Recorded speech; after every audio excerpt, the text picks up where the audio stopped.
దేవుడు అబ్రహామును పరిశోధించి, అంటే దేవుడు తన భక్తి జీవితంలో అబ్రహాం ఎదుగుదల ఎంత ఉందని దేవుడు ఏం చేశాడట?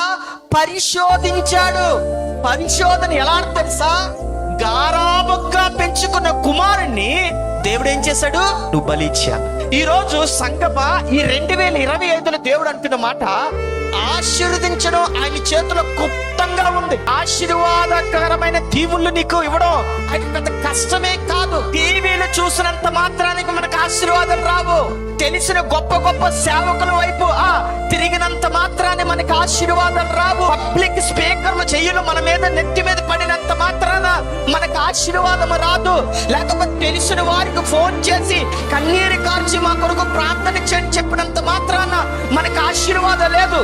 భక్తి జీవితములో ఎదిగితేనే దేవుని ఆశీర్వాదం చూస్తారు. ప్రియ సహోదరి సహోదరా, దేవుడు అబ్రహామును ఎందుకు ఆశీర్వదించాడు తెలుసా?